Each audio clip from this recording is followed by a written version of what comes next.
Here we go. We're going to relax the body a little bit, get some tension out with the full body foam roller routine. This is a routine that I try to do every day anyway. Enjoy yourselves with this. We're going to get a black foam roller just like this. If you're a beginner, I would suggest getting something softer so it's less painful. So here we go. You're on your elbows. I would suggest on a firm but soft surface. We've got a nice rubber mat right here. So I'm just rolling backwards and forwards. I'm trying to take it from the hip to the knee. From the quads, you can see the foam roller is right in the middle. But I'm going to go up to where it's comfortable. Fellas, maybe ladies can take a little bit higher. And then back down to the knees. Obviously, you don't want to go over your kneecaps. And I'm doing this a little bit quick. Probably should have slowed this one down a bit. But I'm showing you quickly the different movements here to cover the different body parts. So it's up to you when you get into your practice. Take all the time you want. If you want to take 10 minutes on one particular area, then fine. And now we're going to move to the outer thigh.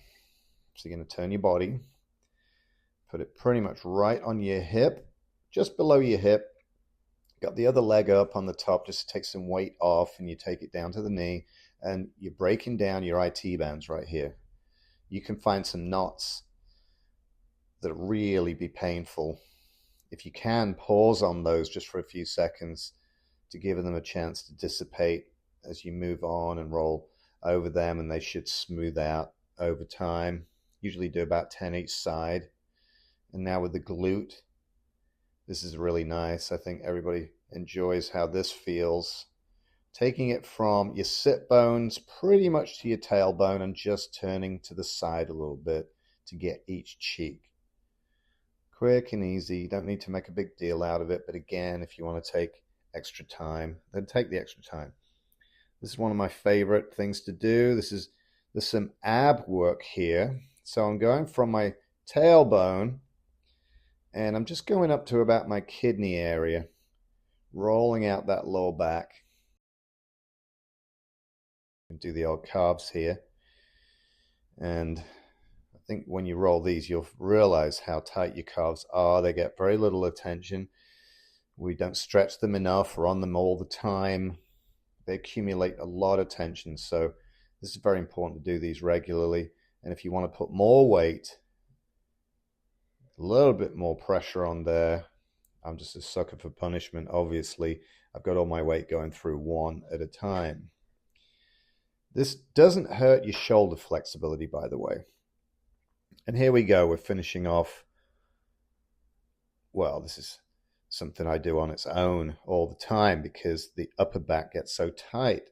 And you know what you're talking about, that trap area, shoulder blades area. So I'm just supporting my head right here, and I'm going from the middle back up to the base of my neck.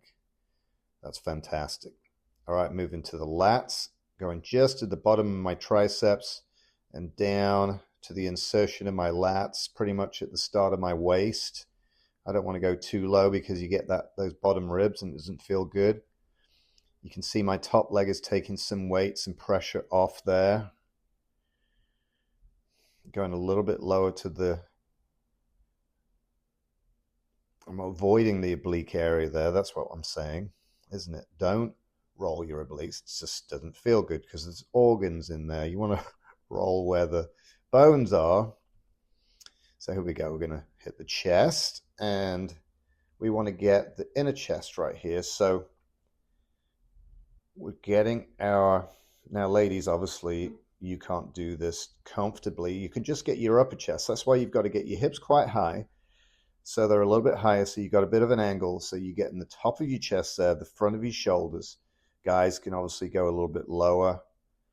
So break that chest down. Boy, that can be painful too. And we want to stretch that chest out. So we're going to put the roller right down our spine right here and let the arms out to the side. And my hands are a little bit higher than 90 degrees in a Y kind of position. I'm doing these nice little around the world exercises, letting that chest open up, shoulders stretch out, breathing as I go. And that's pretty much the end of the routine. And I just like to do some breathing exercises here as I put the foam roller under my hips and I do some quad stretching. I can really enjoy the breath work there. That's the end of the routine. Like I said, pause, take your time, breathe deep, enjoy the release of that tension, and remember, you can keep the tension out of your body if you just repeat this every day.